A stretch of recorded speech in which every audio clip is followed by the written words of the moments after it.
Hi, this is Adam Eliyahu Berkowitz from Israel 365 News, coming at you from the Golan. I'm here with my dear friend Rabbi Shlomo Katz.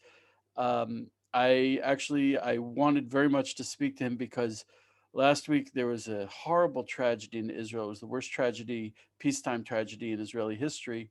45 holy Jews were killed in a stampede at the graveside of Rabbi Shimon Bar Yochai.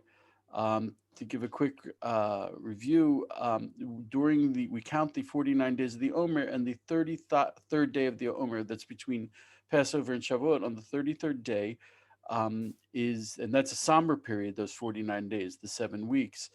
The 33rd day is a day of joy, and it's centered on Rabbi Shimon Bar Yochai, who is buried in Meron, Har Meron, Mount Meron, and he wrote the Zohar. He brought the inner dimensions of Torah to light for all of us to benefit from. And that's really the main point. And therefore, it's a very joyous holiday, even though it is in memory of his death.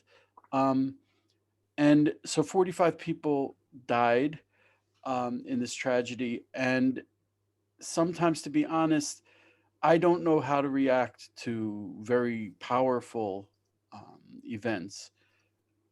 And this was clearly a powerful event. And so I'm turning to my friend Rabbi Shlomo Katz to just give me a little insight, because he was actually on his way there and was very near to being there. It's something that we used to go to every year, and last year the event was shut down due to the pandemic restrictions. But normally, some 200,000 Jews arrive at Meron to celebrate, and it brings Jews from all over, from every branch, secular, religious, Sephardi, Ashkenazi, and it's a real gathering. It's a coming together. So this tragedy is a huge dark spot on what's normally an enormous source of light for all of Am Yisrael. So, Rav Shlomo, if you don't mind, I'd like to impose on you and ask you, what was this for us? How are we supposed to deal with it? Can we take away any light from this? Eliyahu, Shalom Aleichem. Wow, you're asking the questions that are touching the core of existence of humanity. You're asking the questions that most people aren't really asking in order to find an answer. I think there's a lot of questions that are very natural, that are coming out in rage. And that makes total sense. You know, it's impossible for anyone to judge someone. Like our sages tell us, when they're in a state of rage, when they're in a state of chaos, of anger. And there's a lot of justified anger right now in the world. En malasot. There's nothing we can do. It takes a higher, deeper consciousness, an enlightened state of awareness in order to ask the questions, can I really find any light in what just happened? As much as I have 5 million things to tell you, I have like only one thing to share with you. And that's that God can wait. But I want to explain what that means. God can wait. I think quite often, and I learned this term from my dear friend David Ingber, in New York, people suffer from PTGD. You ever hear of PTGD? PTGD is post-traumatic God disorder. Post-traumatic God disorder. What does that mean? Somehow we're programmed that we're supposed to be always knowing how to respond in situations that we've never been in. So there's this guilt element that I'm not responding the way I think I'm supposed to respond. And it creates a trauma. So when I say God can wait, it doesn't, I don't, God forbid, mean, forget about God for a minute. I'm focusing much more on make sure you're stable. And this has been my calling out to all my friends the last few days. What we witnessed, and especially because we're in the era of footage, of a lot of camera work, what we experienced, we have not begun to deal with at all. Very, very far from it. I just encourage everyone on a mental health level, before you start trying to do spiritual work, this stuff is mamish messed up. It's very, very, very difficult. It's difficult on every single level to comprehend and digest. But when I say God can wait, I mean first make sure that if anyone is suffering right now from the images you saw on your screens, if you were there and you saw it, if you have loved ones that are suffering from it, this is a very, very scary situation. And therefore, I encourage everyone, all leadership, all forms of leadership, everyone's got to become a shtickle, a little leader now. We got to create the infrastructure of safety around everyone to create the safe zone in order to ask the questions that you're asking.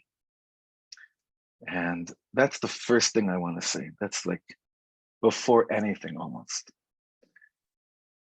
Second of all, as you were speaking, I couldn't help but think about my last time there. It was 2 years ago, because like you had mentioned, last year it was closed. 2 years ago, in retrospect, was probably the craziest experience I ever did. I was caught in one of those mosh pits. I'm a big dude. I was caught in one of those mosh pits. I was caught in the first lighting, the Boyana Rebbe's lighting. He opens the show at about 8 p.m. I couldn't believe what I was experiencing. As frightening as it was, I never, I didn't let my imagination go to that place. So I was juggled around a little bit, and I actually out of the thousands and thousands there, I was thrown onto a person that I actually knew. It was very crazy, very bizarre. But the havdalah, that moment of going from the highest of the high to the lowest of the low is what we're dealing with right now. And that's why it's so delicate. As it is, many of us are very radical creatures. We're always jumping from really high highs to sinking down to the lowest depths. This exemplifies, it takes it unfortunately, to the most tangible example possible. It's if I may, it's Yeah, I'm always struck that when we received the Torah, it was 600,000. It was all of us. It was a nation. It was not, a man going up onto a mountaintop and having some kind of vision by himself. And Hashem was very careful to set up fences so that people wouldn't come too close. And when we went to the temple, it was all of us together, and there were very clear boundaries and set up who went where. But so those boundaries are there, but at the same time, serving Hashem as the nation of Israel is not an individual experience. We have to learn to be together, in a physical sense. It's right. really and Well, I think you're picking up on a huge lesson over here that I don't think that we have the vessels, nor should we have the vessels by now to start really picking up on, because as you and I are talking right now, we're recording this tonight on Sunday night. There are 4 more of our precious brethren are being laid to rest, to eternal rest. And there are tons of families that are sitting Shiva. A friend of ours posted quite a horrifying post recently, where just an hour ago, about the number of orphans and the number of widows. And it's true, we can come up with like lessons and all that, and we have to. We have a national responsibility to, no doubt. But you asked an amazing question. Is there any light in this right now? Can we see any light right now? Can we find any light? I want to share with you a statement from Rabbi Shlomo Katz that used to really tick me off big time. So much so that when I was in Majdanek and I went to the gas chambers, I had a hard time dealing with his statement. He said that the 6 million opened tremendously huge gates for us. He would say that quite often. The 6 million opened amazing gates, huge gates. They didn't choose to open those gates, but it just so happened that through what they had been going through and their being sacrificed, gates were open for us. He said that he could swear that, yes, they went into the gas chamber, but on the other side, they ended up in Yerushalayim Shel Ma'ala. So I found myself in Poland a few years ago, and everyone was busy in the gas chamber. And I got out of there really fast, actually. I went to the other side of the gas chamber, to the outside, to the exterior wall, where Lo Aleinu, the smoke or the ashes, whatever was coming on the other side was there. And I was just standing over there trying to zone into what he was saying. You know, gate openers aren't necessarily volunteers. We don't volunteer to open gates sometimes. Sometimes gates are opened because we're forced to be in certain situations. What I believe he meant, again, this is just my humble opinion, was that when the 6 million were killed for being Jewish, they opened up a gate for us. They opened up a tremendously large gate for us that right now we could never be celebrating our Yiddishkeit in the same way ever again. It's got to be so much deeper. It's got to be so much more personal. It's got to be so much more b'shem kol Yisrael, in the name of all of Israel. It's got to be so much more something that has to do with my feeling of being in a relationship with the living God. Because because I can't have it any other way. I can't have anything short of that in terms of my relationship with God. There's no way after the 6 million. So what are the gates that opened up through Meron? What are the gates of light that opened up through Meron? You know, this past Friday night, there was supposed to be a huge, huge bash in Tel Aviv. One of the biggest parties, actually the first big party of the year, post-pandemic era, right? There was a massive, massive party in a discotheque. And there was a lot of money thrown into here, a lot of hype, a lot of excitement.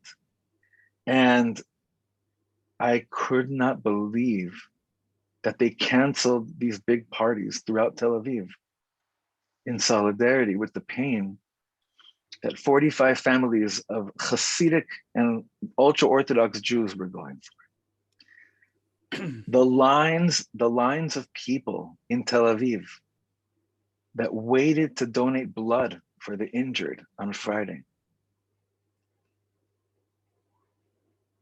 The gates are open right now for us to please God, hold on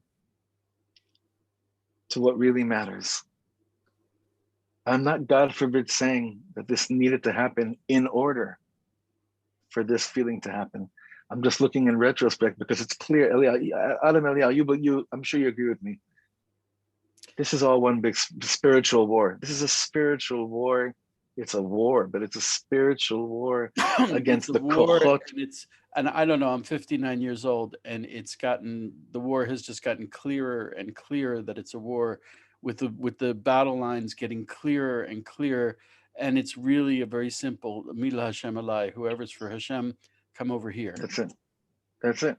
That's it. Well, I found it so odd, not so odd, so peculiar. This morning, I woke up here in Efrat, and about an hour after I woke up, there was an attempted stabbing right over here at Tzoma Gush. There was another one on Friday. About an hour and a half ago, there was another shooting by Tzoma Tapuach, leaving three Jews injured badly. Those are all obviously, when the Ishmaelim pop out their heads like that and do these things to us, of course that's evil, needs to be wiped out immediately. But all those things are just symptoms of the big spiritual war that we've been in for so long, the war of Mila Hashem Elai. If you say you're part of the army, right, the real army.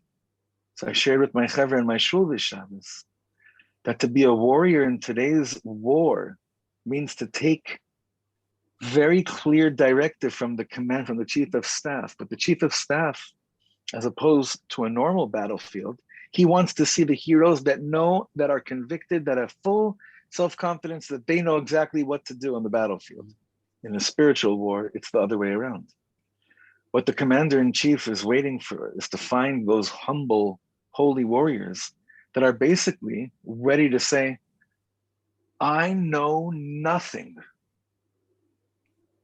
I know nothing. I have every book in the world. I have loads of information. My Eitz Hadat is top. My tree of knowledge cannot become more fuller. But I was put in this world for Eitz HaChaim, for the tree of life. And this is the spiritual battlefield that we're finding ourselves in. Because can any of us make any sense of thousands of Jews going to celebrate by the holy Reb Shimon Bar Yochai and finding their death in the manner that they did? This is a deep theological war. It's a very dangerous one. In Nazi Germany, I had the German in front of me to say, hey, you know, I have the Ishmaelim sometimes when they pop out and they do what they do, I say, hey, what am I going to say now? So the light that is right now existing within the nation is that we really actually do love each other. It's a real thing. We actually do love each other.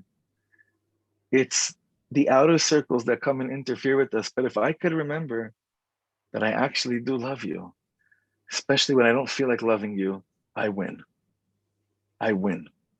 The problem is that we just need to stand up and say, but I don't know how to do it on a daily basis. I have no idea. I need you, God. I need you so badly. I think that's the beginning of what we're dealing with right now, just the beginning of it. Yes, people will be held accountable. Of course, the engineers, the cops, the army, whoever it needs to be held responsible, I believe they will be held responsible. That's just the chitzoniot of the inyan, which need the outer matter, but the inner matter is something so much deeper that can only, this avoda, this work that we're talking about, can only come with a calm heart. You can't do this work with anger in your heart. There's no way. And that's why I said before, God can wait, because I think it's impossible to do this work right now. Mm. I think so. We're experiencing it firsthand here with one of the families in our community that had to identify their nephew, Donnie Morris, alav hashalom. Yeah. Like I mentioned with some of the chevra, I had a life-changing experience on Friday going with him to Abu Kabir. Abu Kabir is for lack of better terms, morgue central in Israel, the place where you're brought to identify bodies. Brother, I could never in my life, even if I tried, I could never get the imagery out of my mind and out of my heart. I'll never, ever, ever forget what I saw. Ever. And you know what was amazing? The social workers, they're so holy, they had no idea what they were doing. No one knew. No one knew what they were doing. No one knew. But it's time we pretend. We stop pretending like as if we know what to do. We don't know what to do. And maybe that's okay to finally admit that. I think I That's a think big light. I think that's really the experience of living your life, and life is connecting to Hashem, is is not going according to the plan, but being in the moment. You know, Hashem presented us with this, and we went through it. And I remember someone told me before I got married, they said to me, the person you think you're going to be after the marriage has nothing to do with the person you're really going to be after the marriage. And believe me, you're not going to be the same person at all. And I think that's true of any life event that you actually experience. Is it changes you, the contact between you and reality. It's a coming together of you, reality, Hashem, everyone else. And I think that's really, we're experiencing something, and the world is different because of it. I think, I mean, next year, Lag Ba Omer, I think no one will be able to go Yeah. through Lag Ba Omer without, in the same way that they would have before. There will be no apathy about Lag Ba Omer. People will be on literally like just so on fire to serve Hashem, because they know that this is a precious moment and a precious experience, God willing. Well, I honestly thought that what you just said was going to be the result of the post-pandemic era. Also, I also, was certain that there was no way. Yeah, I thought there'd be no way that anything about at least social and religious aspects of life would be similar, would be remnantly have any connection to what was, that there was a clear understanding that things need to change. Um, and we haven't even begun to, like, especially in Israel, we haven't begun to really take it in, and now this is happening. mm, So exactly what you're saying, things can't be the same anymore. But I hope that it results in people saying it can't be the same, and we don't know right, what that means. right, absolutely, absolutely. So, God willing, I want to urge anyone who's listening to continue to to say Psalms to healing, for the people who are still in hospital, and for the neshamas that are going up to heaven, and for the people left behind who are suffering that they've lost loved ones.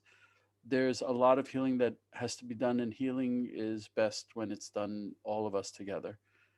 When you help other people to go through it. Yeah. So Reb Shlomo, thank you so much. Bezrat Hashem, God willing, from now on, I'll be asking you about different things. How do we be happy? How do we? I think the last time we spoke, I think, was Erev Purim. Could it be? Could be. Oh, Was it? yes. Yeah. You gave an amazing explanation of Torah. you There you you go. sent me an amazing, yeah, you sent me an amazing Torah from the Sod Yesharim. That's right. Ooh, yeah. Did you learn that? Yeah, It was wow. yeah, So they were the best of times. They were the yeah. worst of times. That's That's it. you That, know that's mishpacha. that's it. Wow.